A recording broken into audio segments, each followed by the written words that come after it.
Hey, one more thing before you go. Have you ever wondered why are we here? What's the purpose of life? What exactly is a divine alchemist? I want to know. So many questions, so many opportunities. Stay tuned. We're going to have a conversation with a soul empowerment coach. She's a divine channel and a light language healer. We're going to really get in the middle of that. He's going to help us to understand that we are all sparks of the divine consciousness, co creating in this experiment of human embodiment. I'm your host, Michael Hurst. Welcome to One More Thing Before You Go.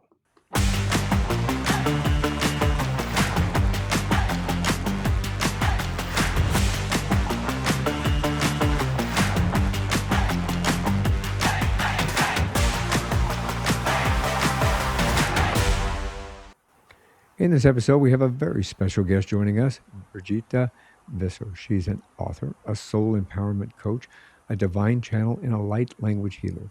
She hails from the Netherlands. She acts as a bike messenger between here and there, delivering messages from the many master teachers integral to helping elevate the consciousness of humanity and the planet. You got a lot of work to do, Birgitta. Yes, I know. Throughout, throughout her own journey, Brigitte stumbled through the darkness of her own trauma and overcame numerous challenges. It was during this turbulent path that she chose the holistic route, which, as you all know, I'm familiar with, walking through her personal highway of hell and fearlessly facing her inner demons. Now she's here to share her wisdom, unlock the potential within others, and offer hope to those who are seeking to awaken the true essence of life. So get ready to dive deep into the realms of self discovery and authenticity. Welcome to the show, Bridget. Thank you so much for having me, Michael. This is an amazing journey that you have been on in this life. I think that what you've overcome, where you have come from, and what you do now is like a brilliant transformation. So thank you for being here. Thank you. Thank you. Well, I'm still learning every day, you know? I think we all are. And I think, Yes. if once we close off our ability to really open our eyes, our ears, and our soul to learning new things and new ways of helping to incorporate mind, body, and soul together, that kind of is like the end of that chapter. I think that Mm-hmm. doesn't allow us to add new chapters to our life. Yep. Hey, I like to start at the beginning. So if we can start at the beginning, I would greatly appreciate that. Where'd you grow up? Where did, what shouldn't I start before I was born? Uh, I guess that might be a brilliant point of starting. Yes, because like we said this earlier about the fact that we've got a choice and we choose our life that we're coming into now. So yeah, we can start there if you like. Yeah. Well, absolutely. Yes, we did choose our lives, and you can blow raspberries and think, no, I did not choose my life because my life is really crap right now. Actually, prior to being born, you choose the experiences that you want to experience to elevate your own consciousness and to realize why you're here in the first place. But then when we were born, I was like, oh, do you know what? This is gonna be a walk in the park. It's gonna be easy. Well, what happened was I must have been smacked on my head like everyone else. You know, was born cold turkey and forgot everything. And so I was born on the 25th of June, 1974, on a very sunny morning at 10 a.m. in Spijkenisse, which is a small town next to Rotterdam in the Netherlands. And the first few years of my life were great. I mean, I loved it. We didn't have mobile phones and stuff, as you know. But I grew up playing with marbles, dolls, going cycling, feeding the ducks, you name it. I played with kids in the neighborhood, and life was far, far simpler in the 70s and 80s. But as life went on, my family moved to Singapore and then Malaysia. Loved it out there. Absolutely loved the culture. It is so different. But then I mean, I'm 49 now, but I've traveled more times than my age, which is ridiculous, I know, but it is true. I'm not lying. Um, but yeah, in Malaysia is where my life turned a little bit topsy turvy because I was abused by the friend of a family. And in the 80s, life was very different. It's not like people were very open about it. You didn't talk about it because I didn't even understand it. And it was, I don't know how to put it. I think I just tucked it away. I didn't tell my parents. And when we moved out of this friend's place, because we were staying with this person, because my dad had lost his job. And so we moved somewhere else in Kuala Lumpur. And then at the age of 13, we moved back to Holland because there was no more money in the kitty. Absolutely none. And, there were times that my sister and I didn't go to school for a year because there was no money. And so we just had to study at home every single day. My parents made sure that my sister and I studied. So we did. And when we went back to Holland, my dad said, he always said, if I go back across the water, I'm going to die. Well, that's a great attitude to have. But indeed, he suffered from coronary heart disease, 2 months later. And he refused to take his medication. He was actually a Rosicrucian. And back in the 1980s, it was very different. Nowadays, you can find a lot of information about the Rosicrucians online. But in the 80s, with no Google, you had to sign up, and every single month they would send modules, but it was very, very expensive. And it was money, as my mom said, that we didn't have. And so my dad refused to take his medication, hopped on his bike, and he fell off his bike, and it was like he took his last breath. He took his last breath and passed away, even though the doctors tried to revive him. Um, he was too far gone, and he would have remained in a vegetative state. So that was really tough because I just turned 14. And at school was very difficult for me in Holland because kids didn't wear any uniforms. So there was a lot of comparison. Whereas in Singapore and Malaysia, kids wore uniforms. So life is very different. And I was also bullied in high school because I was 5'11" and super skinny. And so my self-confidence was really just kicked to the curb. And I really walked around like Quasimodo, the Hunchback of Notre Dame, because I wanted to be invisible. I was so scared of guys. I had this innate fear in me because of the abuse that had happened. And of course, I didn't heal that. And I always say to people, Michael, I say, one bit of trauma creates another bit of trauma, which is very true if you do not heal. And all that you do is you accumulate everything within, as they call in quantum physics, in the little hypothalamus of your mind. I call it the archives of your mind, where you store everything unhealed. And and then whatever happens in your life, you get triggered because you didn't heal that experience. So it was hard for me because when I had to go to a classroom, and I always say this, and people think I'm nuts, but it is true. And there was a guy in the corridor or a kid in the corridor. I didn't dare to pass that kid. So I would find another way to get to the classroom because that's how scared I was. And the bullying didn't help either. So the other mechanism that I had was just chucking my lunch out into the garbage at school.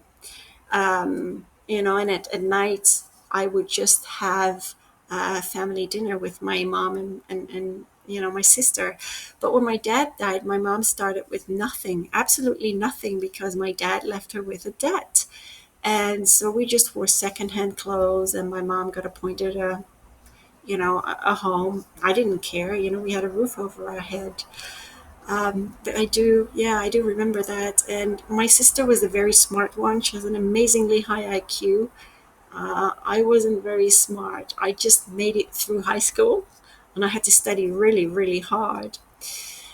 So that's the first part of my life. Well, it's interesting that, well, all aspects of that, we have some similarities in regard to that. I think growing up, when you lose a father at a young age, especially, I lost mine when I was 17 years old, but I hadn't seen him since I was 15. So theoretically, since I was 15 years old, so we were close to there.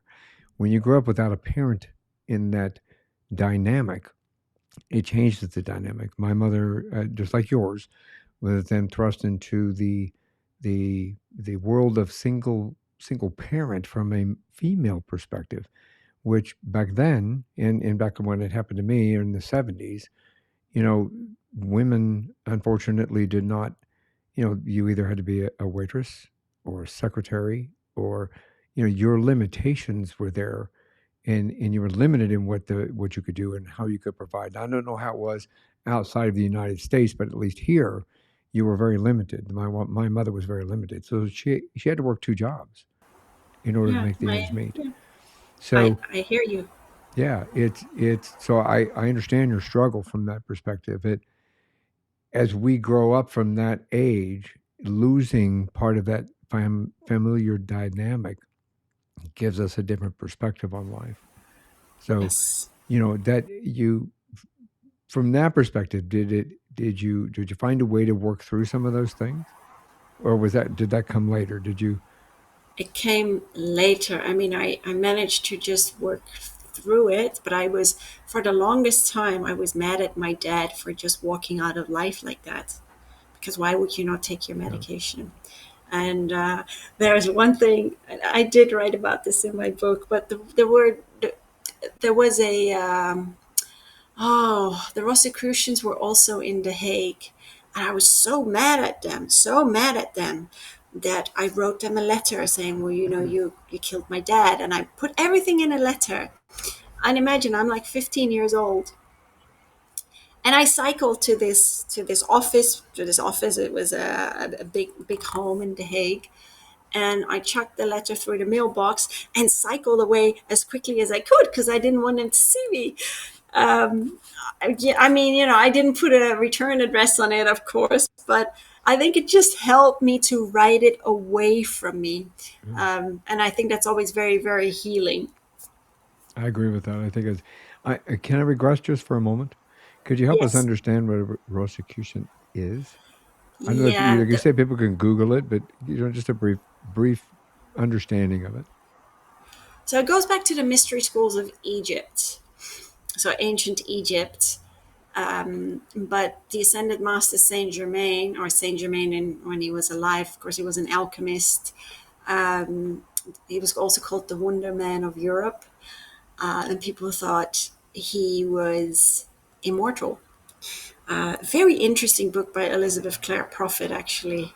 And you should read it. It's an amazing history on Saint Germain when he was alive, not in the otherworldly realms, but they believe when we talk about alchemy, it's not about turning the actual physical lead into gold. It's about turning the heaviness, the lead that you carry of your experiences, healing them, alchemizing them, and turning them into gold. So letting go and living in a far more enlightened state, or in a state of awareness. And that's what it's about. And so you go from being a dimmed light to a far more enlightened light, so to speak. And that's what they believed in. So it was all about character transformation and all about that returning to a love of ourselves and human, or mankind. That's what it was about. And there were many, many famous Rosicrucians like Abraham Lincoln. I think Thomas Edison was one, Tesla. So, There are quite a few.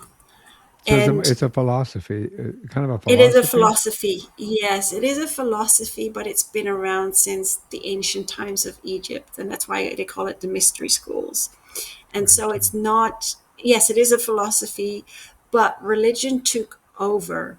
And that's why many of the Rosicrucians were persecuted in the Middle Ages because of their beliefs, because it was all about allowing people to become aware about what life was about. Oh, but you can't have that, of course, because you need to keep the population dumped down. Mm, I understand. I mean, thank you for helping to clarify some of that. And anybody, obviously, the listeners and viewers out here, you can Google that to get a little more in depth, Yeah, it's experience an with it. amazing history. Yeah, pretty. It sounds like it. So, I know you talked about earlier about bullying in high school, and then from there, um, I guess the next question would be, did you go to university? What did you want to be when you grew No. up? Did you have any aspirations for life, past high school? Yes. Oh, yes. Well, I went into the modeling industry, Mm, and I had already, my mom, when I was 16, she put me on this course to try and crick up my confidence and to help me walk straight. And that didn't really work. I mean, yes, I was picked up by a hairdresser to walk a hair show, and I had hair up to here, and he chopped it into a really short pixie cut. I'm oh, telling you, I felt ugly. wow. I felt horrible. I did walk the show. I was paid the 75 guilders at the time in Holland, but I just, no. And I was like, oh my goodness. But I gave it a go, and it's very fickle. It's like a cattle market, the modeling industry. I didn't have thick skin.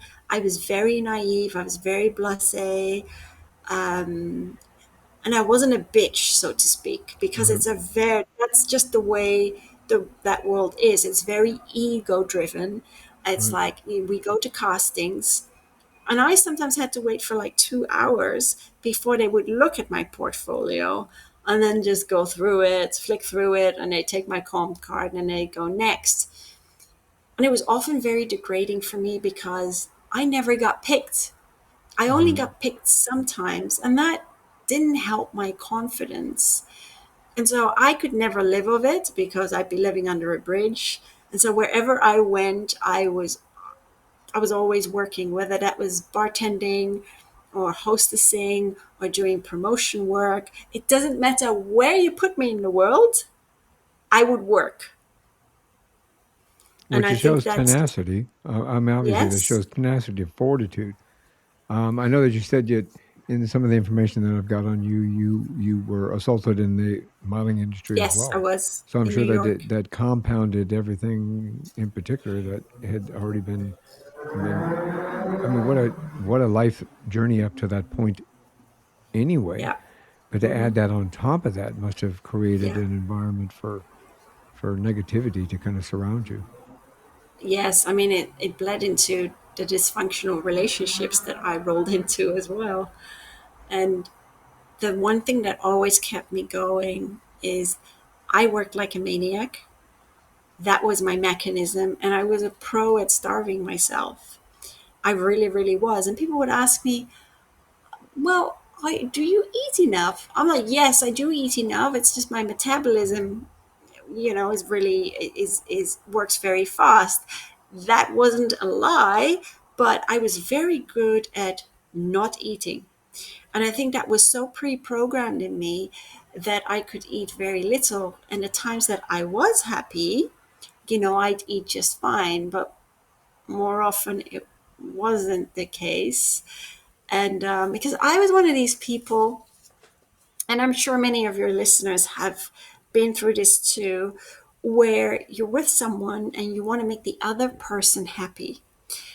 And it's really about learning to love yourself and having that relationship with yourself first before you dive into another relationship. So, because I tried to fix other people, so I was looking for broken birds. It was like an ad. It must have said it flashed on my head, looking for a broken bird, to fix up another broken bird. And that's not helping because whereas I was helping my former partners, I was actually stumping their growth as much as I was stumping my own growth. And I didn't realize that at the time because I was like, why am I not good enough? Am I not worthy enough? Am I not pretty enough? What's wrong with me? And it's not that there's anything wrong with you. It's that people are reflections of one another. So when you're in a relationship, the other person is a reflection, or is like a teacher to you, and it brings out aspects of ourselves that often enough we need to heal. But what do? We whack-a-mole the emotions, and we suppress them, and we continue on our merry way. And at some stage, when something so bad happens, it's like you have a wake-up call. Well, and I think absorbing other people's energies. Yeah, I know you've Yes. mentioned this in some of your literature. Absorbing other people's energies does not help the No. atmosphere whatsoever, because when you start absorbing their energy and their negativity with regard to that, it just negativity builds upon negativity, just like positivity built on positivity. So, Yeah. at what point did you come to a realization? I mean, we all, and these you say this as well. We all have to be accountable, to or account.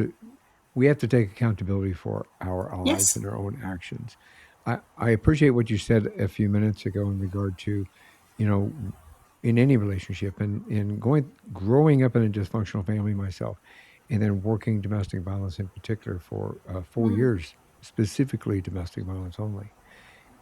You start learning more about people, and understanding that the first step to success and getting away from that is to start loving yourself Yes. and respecting yourself, Hmm. and understanding that you are worth it and that you need to move Yeah. forward in life and get out of this negative situation from Yeah. that perspective. And therefore, you have to hold yourself accountable for your action, putting Yeah. yourself in that place. But you can also hold yourself accountable for finding the solutions and the tools to remove you from there into a more positive environment. How did you first learn about your? Can I say gifts? Yeah, abilities, gifts. Yeah, I always say Gifts. gift is so funny, isn't it? Because we have the abilities. We all have the abilities. It's merely if we choose to uncover these or recover these. It's Everything's a a choice, isn't choice. it? Yeah, everything's a Yes. choice. Yes. It's. I think that in understanding that we all have a choice, we have a choice to take the first step. We have a choice to back away from something. We have a choice to move forward. We Yeah. have a choice to improve our life, or to do the opposite. We have a choice between good and evil. The little angel on this shoulder, the little devil on this shoulder. Oh, I have something about that. When people talk about good and Mhm. evil, everything is in the wording. So when you talk about Eve, when we split up the word evil, you have Eve and ill, as in being sick. So Eve talks about the feminine, and ill, the acronym means imbalanced of love and light. So people that are evil are merely lacking the feminine aspect, the balance of the feminine aspect within them, and they're imbalanced of love and light. That's all it is. That's an interesting approach to that. I hadn't thought about that before. I've been told before evil is actually live backwards. That's a good one too. And Hmm. exactly, and that we live within that. We just have to recognize it and understand the choice to do Hmm. something bad or do something good. I've heard it from that perspective, but that's the Yeah, first time I've same thing. heard this explanation. That's pretty interesting, actually. I Or the appreciate other it. way that I always say it, we've all been gremlins at some point in our lives. But at the end of the day, when we return to that love, we return to that furry mogwai again. Oh, I love these. I love these analogies to the. I love Gremlins. The Gremlins was one of my favorite movies. Yeah, I love So a it little, too. yeah, a little Yeah. Magui, and then of course you put the water on it, and it turns Yes. nasty. We just have to stay away from that water. See, Yeah. that kind of works. Like Um, conditioning. that's pretty cool. I know that we've all, as you said, we've all been given the breath of life, and that we shouldn't squander it. So, You know, at what point in your life did you like I say, back to your gifts, when did you understand that you had the ability, as you say, we all have it. When did the Yeah. doors open for you on the abilities that we all have? When did they open for you to recognize that you can help people from a more divine perspective? Well, I mean, I always read tarot, and I was probably around 1920 when I started doing that. I did forget to mention a bit, about squandering life. I nearly squandered mine when my stepdad passed away from throat cancer, and my mom needed me. She was leaning on me, and I didn't have anyone. So you could say I hung out with the wrong crowd of friends, but I take full responsibility for that. Took too many E's one night, had blackouts. I don't even know what happened. But I survived it. And then the next day it was, I mean, I did it for like 3 months. Not as bad as that time, and then all of a sudden I was done. It was like, what am I doing with my life? I actually told my mom about it, and she said, first thing she asked me, please tell me you're not doing this anymore. And I said, no. So, but during my 20s, it was really about, I did a lot of tarot readings for other people, but that wasn't really healing. My healing journey started actually.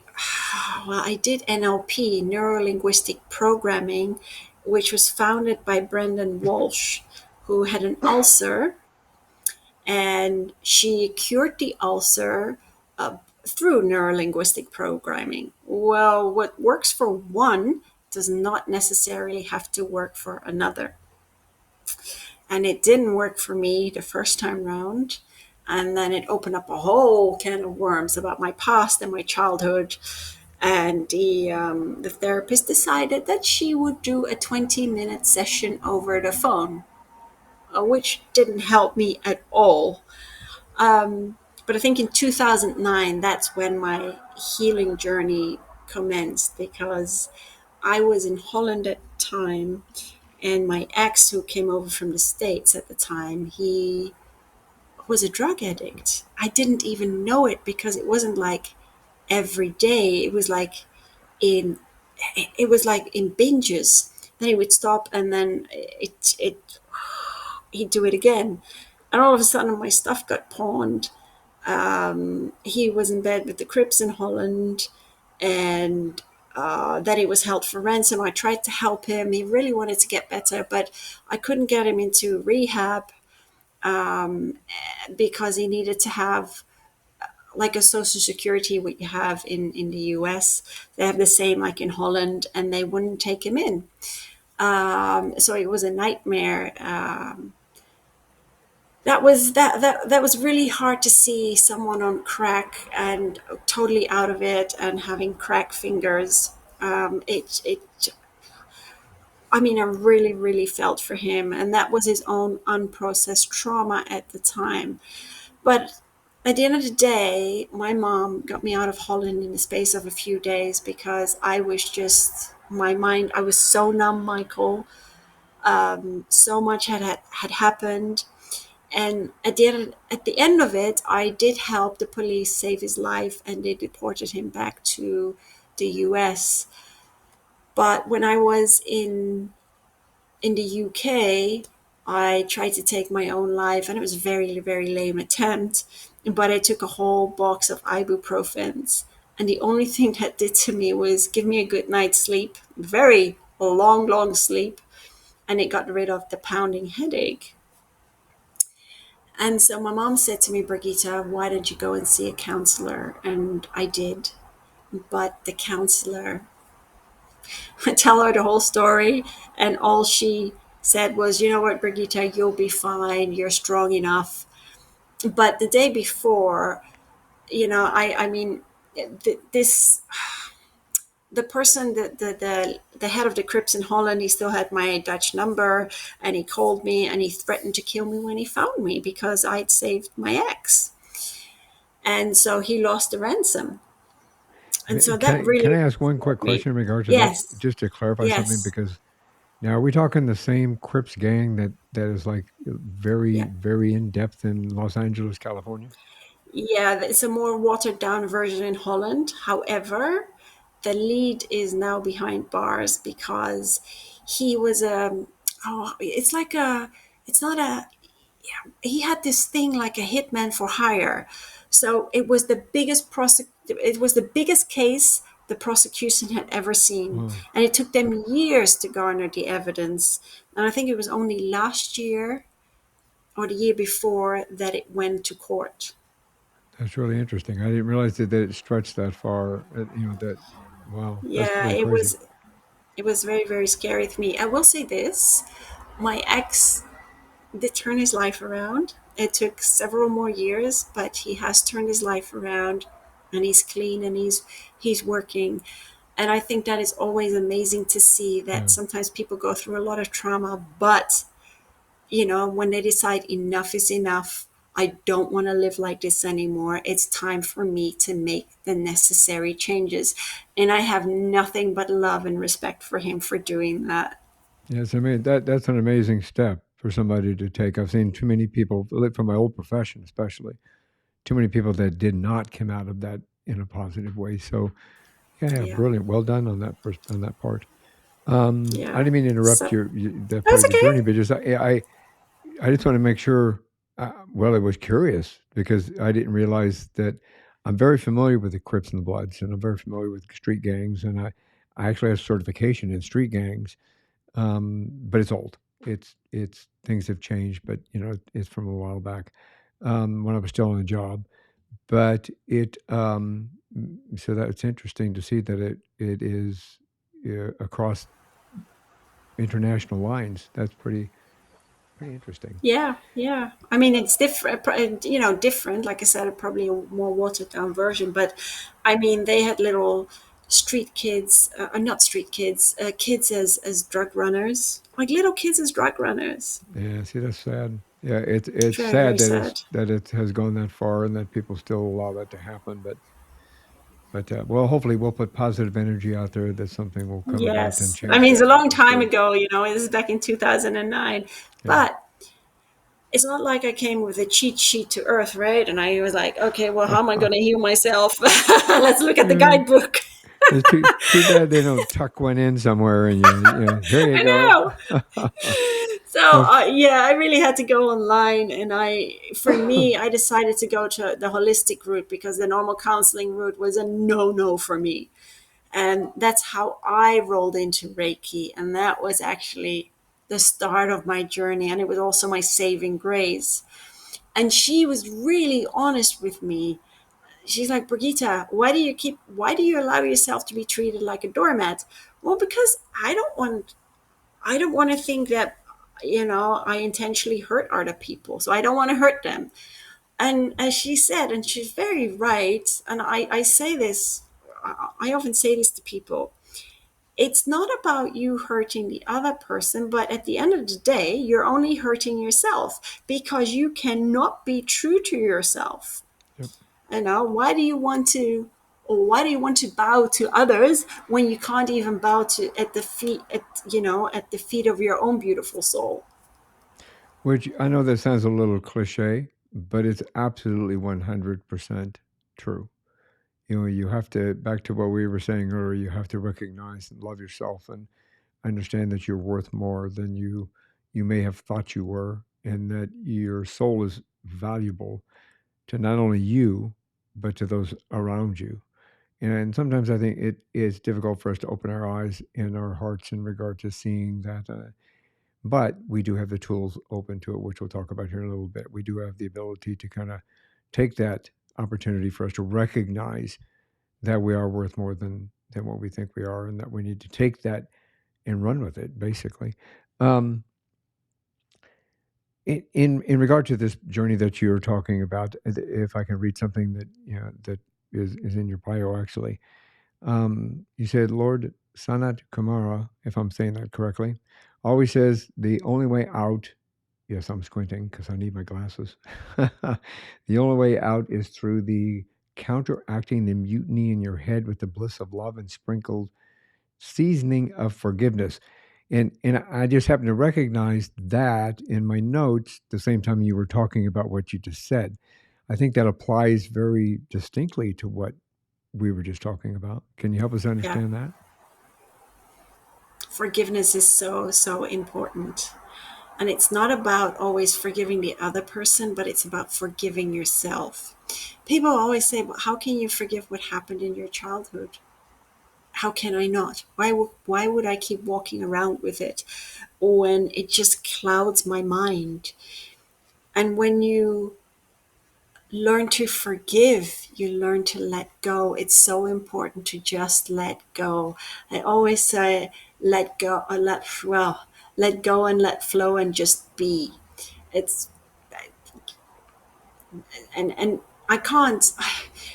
And if people decide that they want to hold on to their experiences, that's okay too.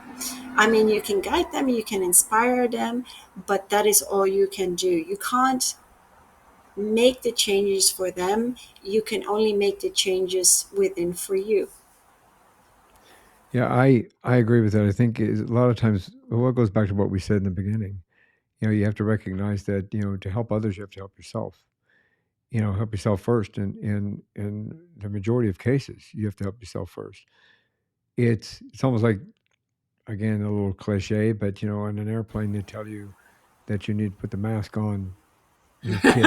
Put the mask on yourself, and then you put it Yes, on those yes, people around you. It's kind of one of those things, you can't help those around you unless you help yourself first, and until you can breathe, then you can help others to breathe, and do it yep. more effectively and efficiently than you would if you were unconscious. So, No, absolutely. yeah, And the one other thing is that we're always driven by our ego. And that's often the case because what we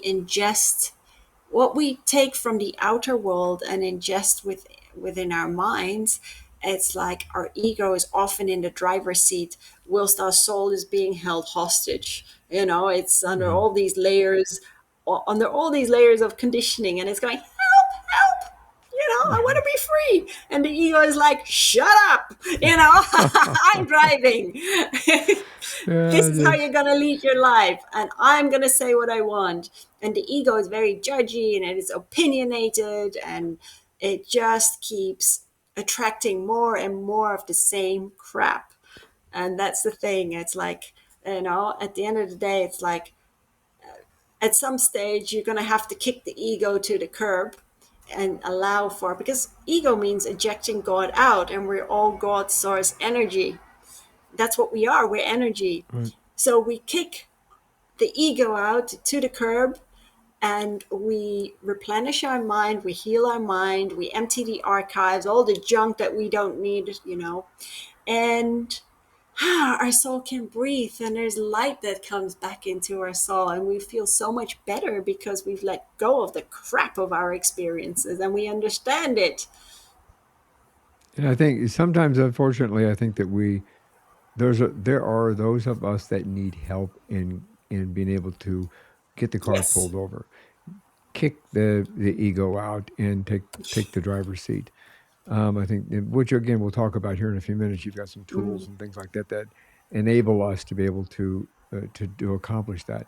I know that you're a soul empowerment coach, and I yeah. we talked earlier about the fact that our mind, our body, and our soul are things that we Yes. all need to nurture correctly in order for us to function the way we should function in this society, is to connect our mind, body, and soul. Yes. Before we kind of go a little more in depth with that, how do how do you become a divine channel? What's the difference between a channel, like somebody channeling another spirit, and a divine channel?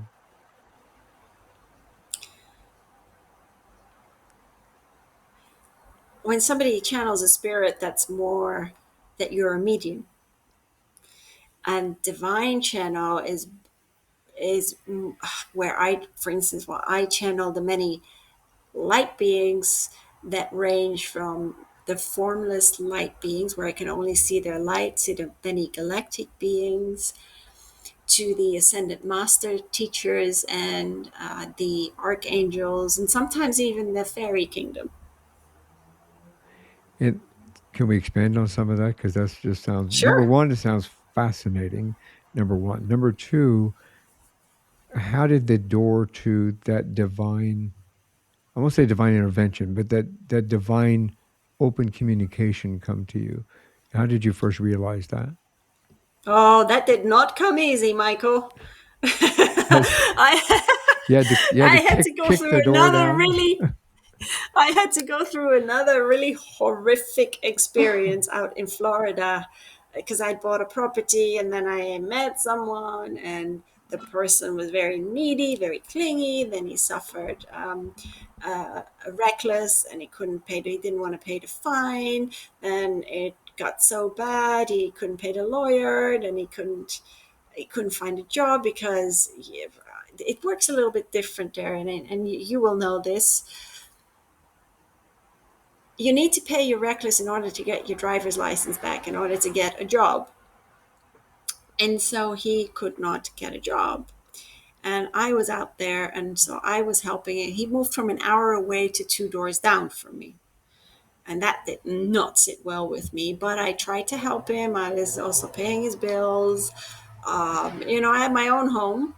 I was working like a dog.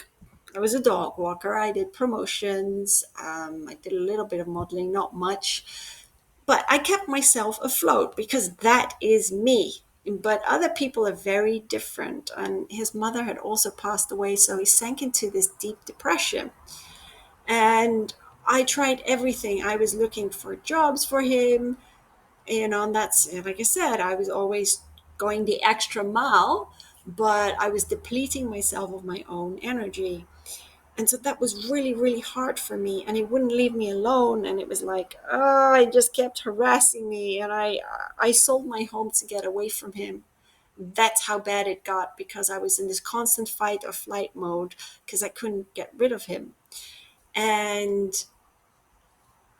I bought another property and it was a money pit, but I was meant to be there because one day spirit kicked me out. Like my guides, literally, I felt like they kicked me out the house and they told me to go to this fair. Actually, the week prior, I had gone for a combo cleanse, and a combo cleanse is a shamanic medicine, as I call it, or combo frog medicine, where it's not ayahuasca, but where you go to a shaman. I went to a shaman up in near Gainesville in Florida, and I had no idea what was going to happen because I don't always like to research the healing that I'm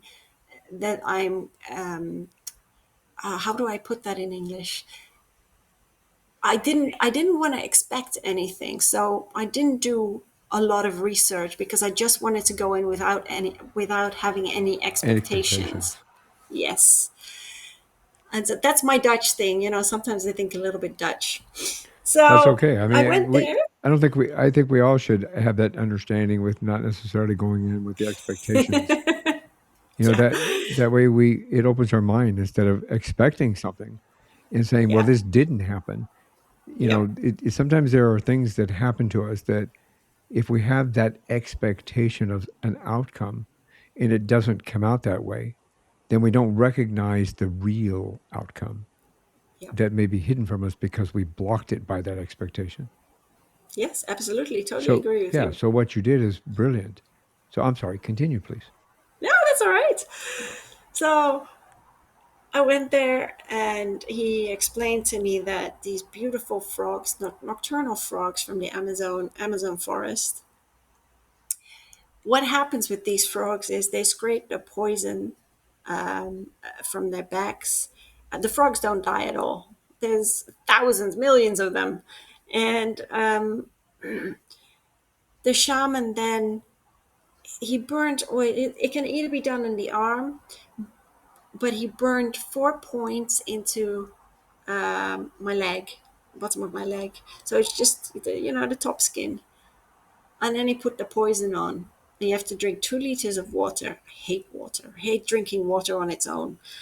So I You need and to my have a daughter. little. Just I need to have a little bit of squash in it. and then it's fine. But I had to drink it. And then he put this, oh my gosh, he put it on. I'm like, what's going to happen? Well, within like 10 seconds, I was like, oh my gosh, I feel sick. I was like, oh, and there was this big yellow bucket beside me. I'm thinking, yeah. And I just purged and purged. It just came out. And then I'm like, oh my gosh, I have to go to the toilet. He was so used to it, Michael. Like, he just helped me, and it was up and down. And it took like 4 hours. And he's like, do you know why it took 4 hours? He's like, because you were so resistant. And that was my ego going, no, you're not. No, no, I Wow. don't want to change. That was just it. And my soul was going, yes, yes, but I want the change. I want the change. So it was this constant battle for several hours. But I mean, even on the way home, it was very, very difficult for me. And trust me, I went back another 2 times, and then it became easier. But what it did to me is it did clear my mind completely. Mm. And that is exactly what I needed. I needed to get out of that funk because I was so exasperated. Because there were times, honestly, that I was on the floor crying in the dark because didn't want to go on anymore. And so that's when I asked the universe for help because I was too far gone. And that's how it came in the form of combo through my sister who'd done it in Holland. And from that moment on, yeah, sorry, go ahead. You wanted to ask No. something. Sorry, I had to sneeze. Okay. And so from that moment on, the following week, I went to Unity Church in St. Petersburg, which was only a 5-minute walk for me. And that's where I met she was to become my mentor for several years, Alania Starhawk.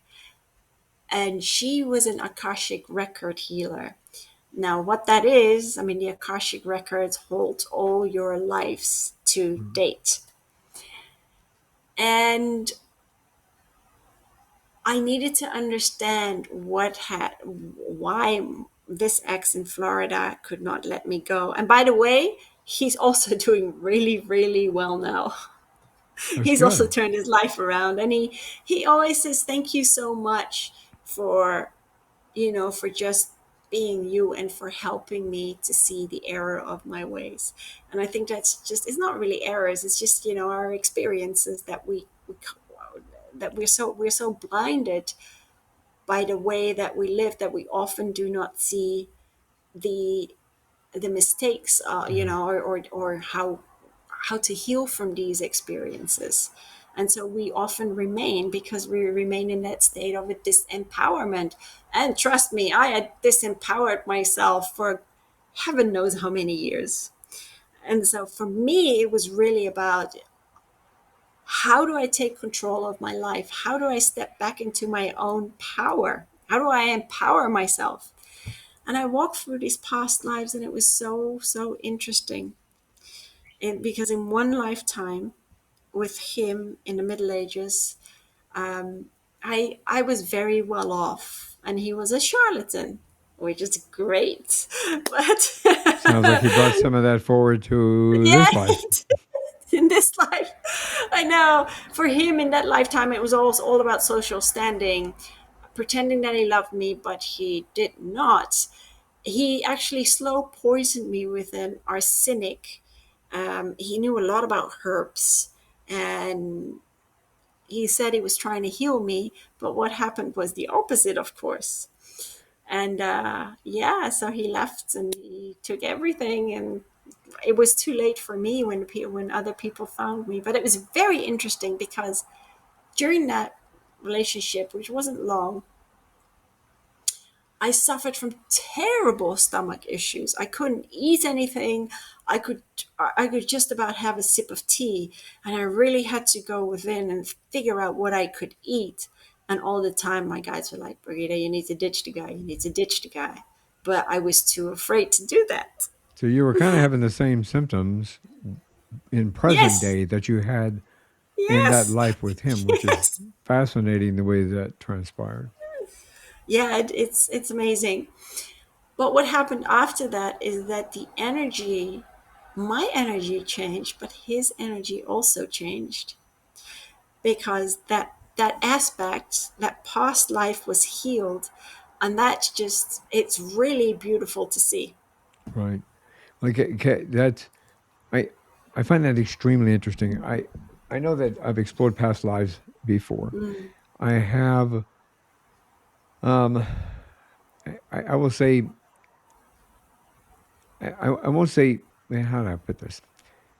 I might have to cut this part out here because I'm a little confused at the moment because what I want to actually say. It's The okay.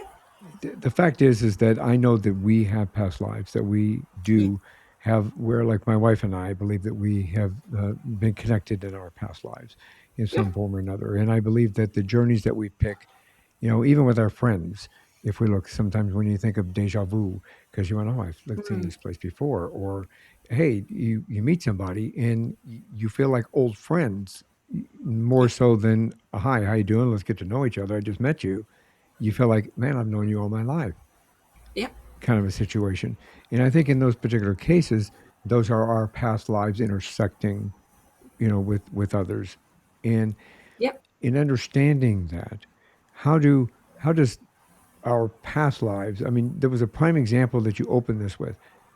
How do our past lives affect our present lives, whether it be negatively or positively?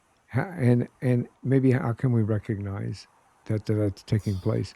And then there might be an overlapping question that may not be able to be answered in one answer, but can we explore that just a little? You will always travel in the same, with the same characters, right? You will all, that's, I always say that sometimes a new character will come into your soul group, but we all have different characters to play every time we incarnate. And when we do something wrong, I call it wrong. So if somebody stabs someone in one lifetime, they will have to make up for it in another lifetime. And it may be that the other person will suffer from something, but it doesn't have to be that way. But that's the law of cause and effect, karma, you could call it. It's not like in every single lifetime that I've been a goody two shoes. Oh, no, I haven't. I haven't. Um, but that, so how do you recognize it in this lifetime? When you meet someone, you may get an inkling of like, I know this person.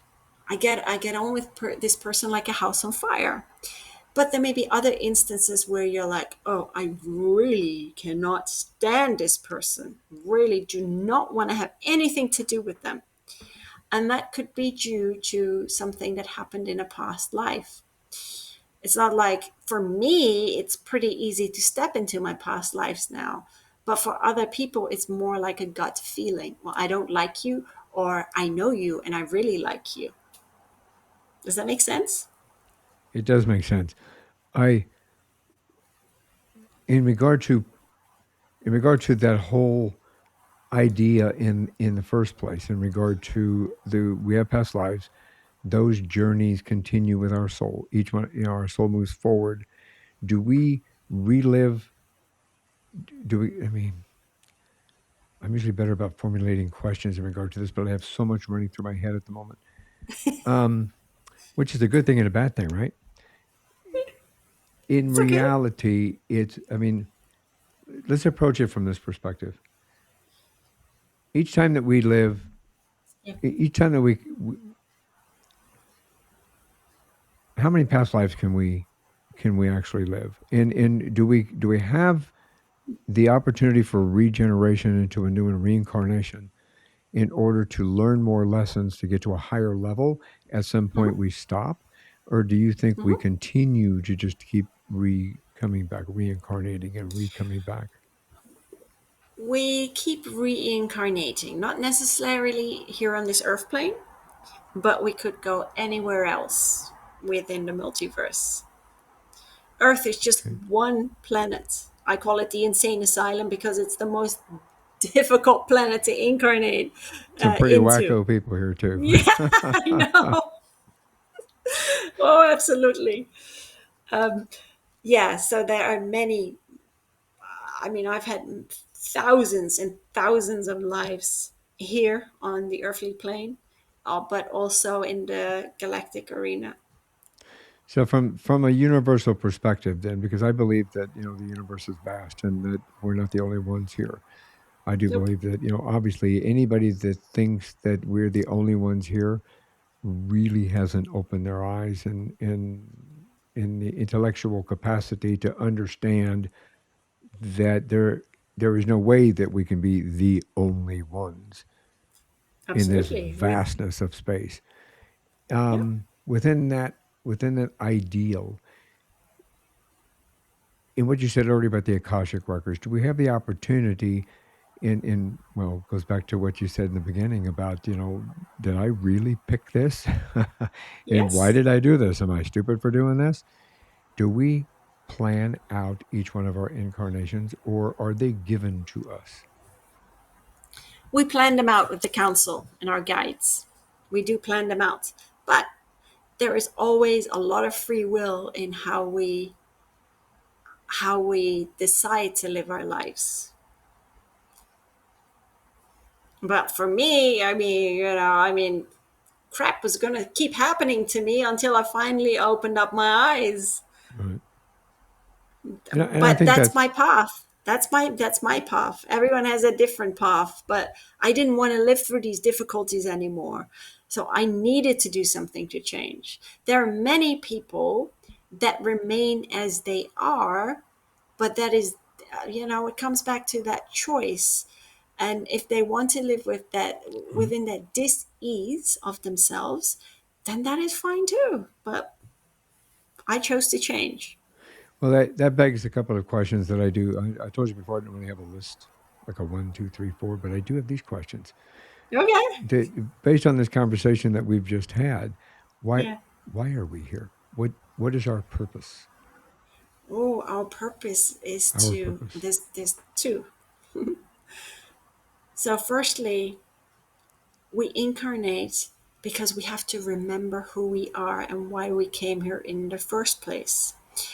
Yes, the wool has been pulled over our eyes, but through our experiences and through walking through this jungle, this maze of a jungle called Earth, we are here to remember who we are, raise our consciousness, raise our awareness, but also help raise the vibration of Mother Earth. Because people forget, Michael, that Mother Earth is a living, breathing being. It's Mother Earth is consciousness. Mother Earth has a chakra system, energy system, just like we do. And look how we pollute Mother Earth. We pollute her as much as we pollute ourselves.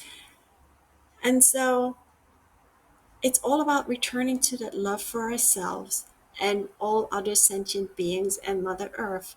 But the other thing is, and people seem to forget, we are divine creators. We are alchemists.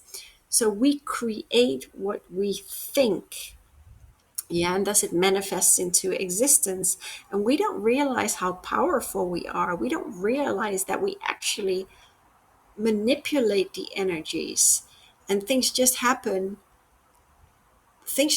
because people say, well, it's not fair that this happens.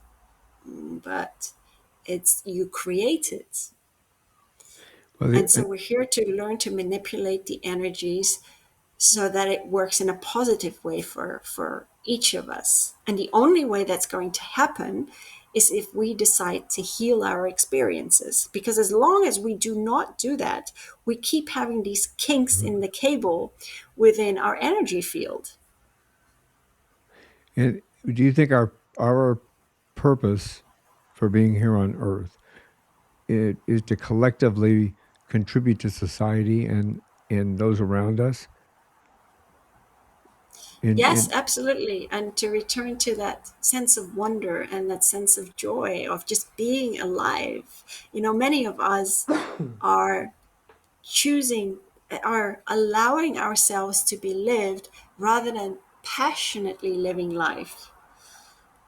And that's the difference, because we live in this Right. created paradigm, right? This created society. I call it an artificial society, or terra, because terra is earth, a terrarium. And we've all been plonked into this glass box, and those that govern us are telling us exactly how to live our lives, and how to, and what we have to pay in order to live here, because earth is the only planet where you incarnate into, where you have to pay to live.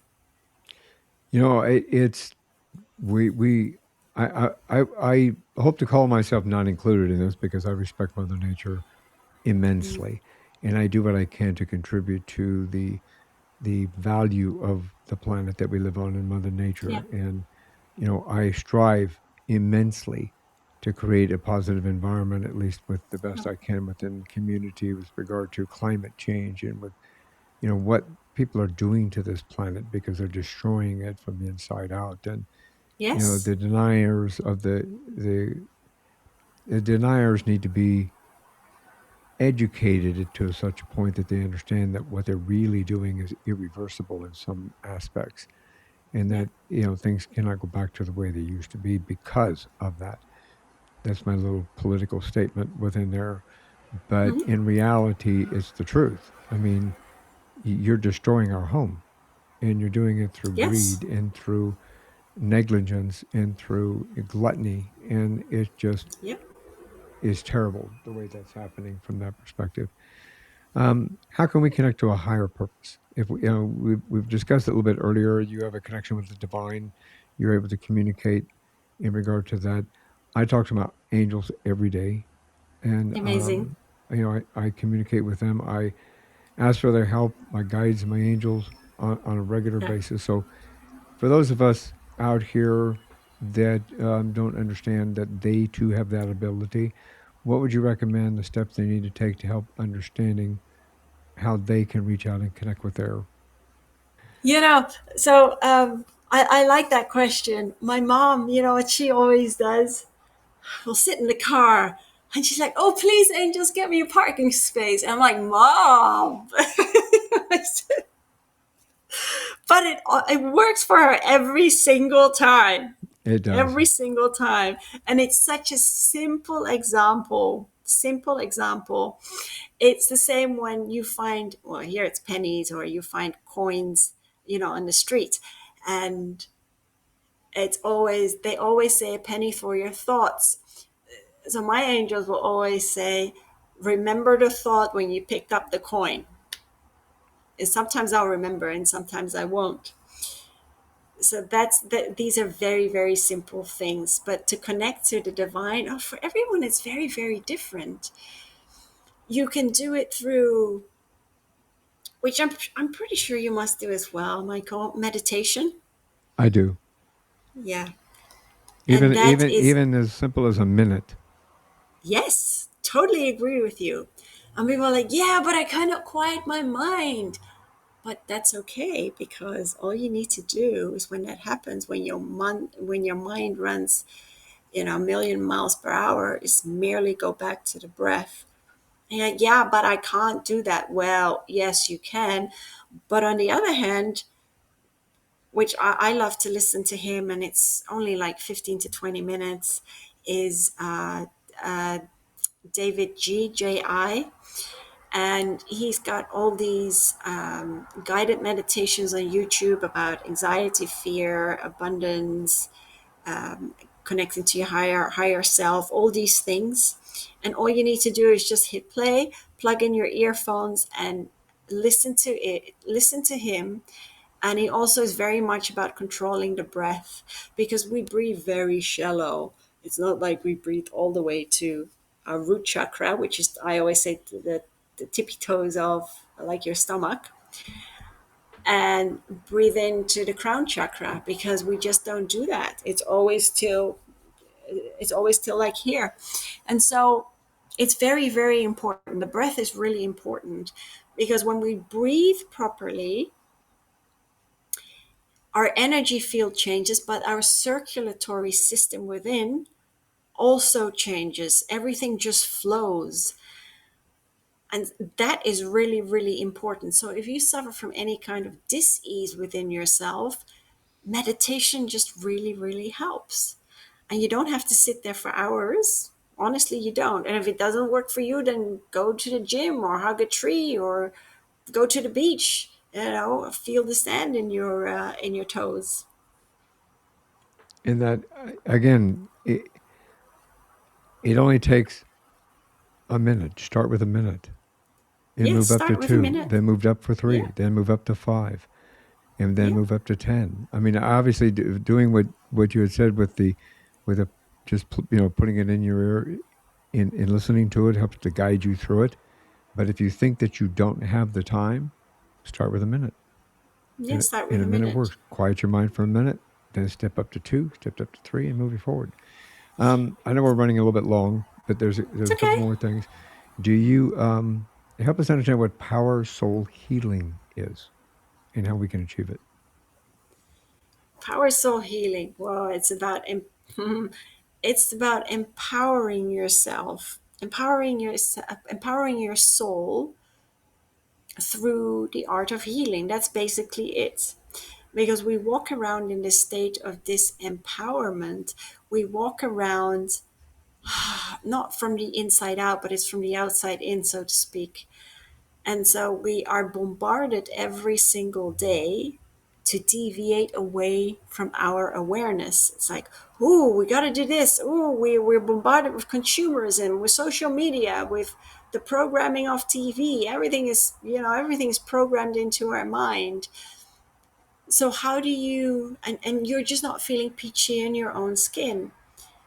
And that's why it's so important to return to that I am power, and allowing your soul to shine, kicking your ego to the curb, and releasing the pain and the trauma within your experiences that you've kept in the archives of your mind. And you do that through any kind of healing. As I said, it doesn't matter how you decide to heal. For me, it was the holistic route. For other people, it could be very different. There's no right or wrong, just as there is no right or wrong in how you decide to experience life. That's amazing. And how does that play into um, light language? Light language. Yes, I love light language. I absolutely love it. And it only started flowing for me last year because I was told, and I had a beautiful soul, Maya Francis. She's a divine alchemy. She's a divine frequency alchemist. That's what it is, a frequency, whatever. She's an alchemist. But she was like, Birgitta, and this is very true for anyone, very true for anyone. He's like, your car's in the MOT. That's you. You've got the tools in the toolkit right there. I can see it. But you need to tune up your car. And that's so true. Simple It's analogy. a very simple analogy. And so, like 3 months later, I was getting so frustrated, so frustrated. And then my guides were like, Brigitte, but speak to, she's another amazing light language healer, Siobhan Purcell, here in the UK. And I called her and I said, can you teach me? Can you kick me off that cliff, of the edge of that cliff? Because it's there, but I can't vocalize it properly. And so we had a face to face a whole day, and she really kicked me off that cliff. Oh, and it just started flowing, and I haven't looked back, and it's just so profound. It really, really is. And people are like, what is light language? I've not heard of it before. It's not really the norm. It's not like when people say, oh, I'm going for a Reiki healing. Yeah, Reiki is very well known, for instance. Um, and so, but it's very, very ancient language. It's galactic, and your mind doesn't have to understand it because that's on a conscious level. But on a cellular level, your soul understands it, and you start to heal. It just works. Is it a shortcut to healing? Yes, in a way it is. Do I sometimes pick up on past lives? Yes, I do, which also helps. Would you be open to a demonstration? Absolutely. Absolutely. Absolutely. Well, So, what I will always ask Michael is there an intent? Is there anything that needs to be healed, or maybe it's important for the listeners, I think, or just for you? there's a lot of people out here who are stuck in moving forward in something Yeah, they want to accomplish, for example, and overcoming roadblocks or overcoming yeah, the mindset that you can't move forward in something yeah. that's preventing you from doing so. So, how about we start there? What if there's Yes. a what if there's something that's blocking me from Yep. success? So I think a lot of people could benefit from something like that. Like we're Yep. either afraid of success or we are apprehensive of it or we don't quite understand how to turn that key. Yep. Do you think that would help other people too? Yeah, that's the fear, isn't it? That is a fear. So let's try it That's out. the fear. That's the beta blocker in our mind. It's just that's all it is. We've created it. But yes, we can do this. Yeah, that's fine. Okay. So I just asked you to have an open mind, and that whatever comes through to me, just allow it to flow through you. But when I start, I will always say to people that you need to take a very, well, close your eyes, take a very deep breath all the way from your root chakra to your crown, and then hold it for 4 and breathe out. And then take another deep breath in, hold it, and breathe out.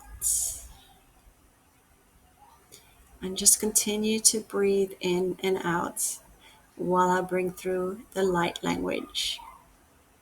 Okay. So this is really about eradicating roadblocks. Okay.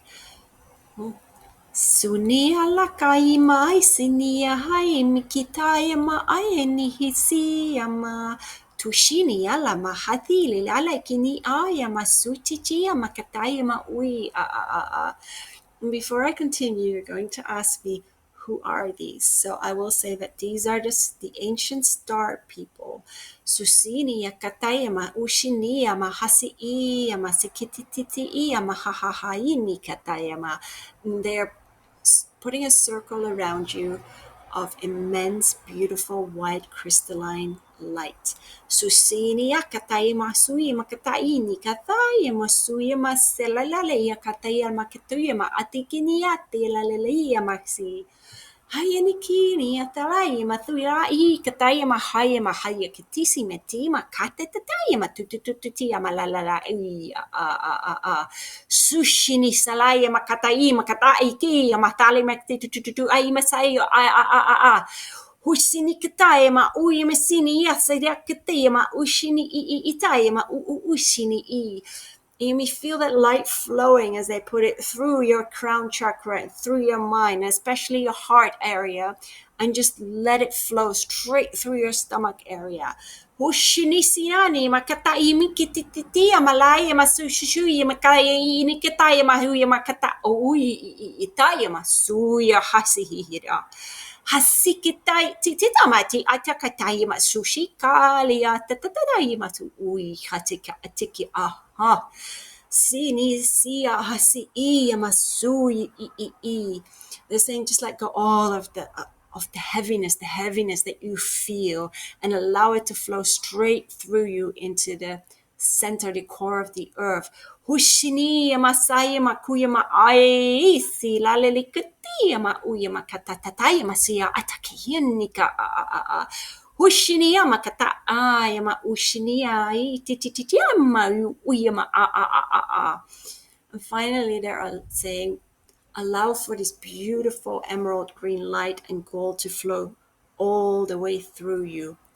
Ayama aya kuchichi yamali atayama kai asakayama iu yatayama iyayama suyama i. Sini halama huyama atiyaya wa a. And I take a deep bow and thank you for your time. Suniyama kata iyama haisikayama uyama a. Sini ite. And whenever you're ready, you can open your eyes. And they do, as they always say, the encoding, the healing will stay with you and it will integrate. It will start to integrate in the next few days. It's a very interesting language. It almost was recognizable.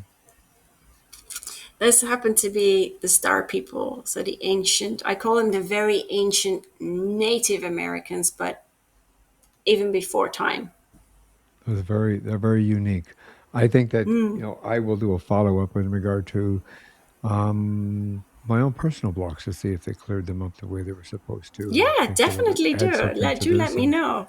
yeah, yeah, this is pretty cool. Well, thank you for the demonstration. I hope that it will benefit everybody out there that's watching and listening as well. That Yep. you have an opportunity to have this accomplished for yourself to help you heal in many, many ways. I just use one particular thing, and I'm sure this can heal trauma. It can heal, bad or negativity within them. It could probably heal health. Yes. I'm assuming from many, many perspectives, we have the opportunity to utilize that tool to help us heal Yep. from inside out for our mind, our body, and our soul to connect. Yes. Yes. And there's one thing that people always forget that, and you're right. So the mind, the body, and the soul are all interconnected because without them, even though we don't think that, we keep them separate because we often live very compartmentalized and we live in that separation. But it's all connected. Everything is connected. Yeah, yes, we all can, and we are all connected to Yes, that that too. source, to that energy Yeah. source, and Yeah. and we just need to tap into it. 100%. Yes. I could talk to you for a whole nother 2 hours, but uh, fortunately and unfortunately, we probably have to wrap up. Yes. It's it has been an amazing journey with you through your achieving what you have achieved in life and how you got to where you're at and what you're doing for other individuals and Mhm. helping them to move forward. As we began this conversation, I like to inspire people, educate people, motivate people, and I Mm. think that we've been able to accomplish that today. So thank you, and I'm very grateful for that, us connecting. Thank you for reaching out and connecting with me. It's been a pleasure to get to know you, and I hope that we can have another conversation. Yeah, that would be great. Thank you Okay, so much for having me, Michael. we have Like I always say to people out there very quickly, never think that you're alone. Honestly, if you're suffering or anything, then reach out to somebody. That's really, really important. And if you don't think you're loved by many in the otherworldly realms. And I love you, and I know that Michael loves you too. absolutely 100%. Brigitte, can you please tell us about your book and how and your services that you offer, and how somebody can reach out to get in touch with you to help themselves, whether it be through your book or through your services? Mhm. So people can find my book on Amazon, Becoming Authentically Me, which is the first part is about the transformational times that we live in and everything that's happened and why it's happened. I touch on Atlantis, on Lemuria, and many other galactic civilizations.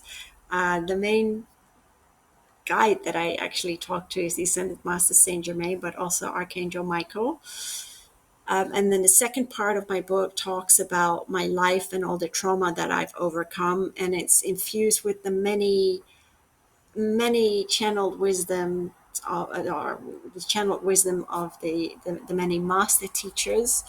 And there are also some exercises in there and that will help you on your way. It's a big book, I know. My second book will be out, probably early next year, which is about my travels to India and is a lot about the Indian deities.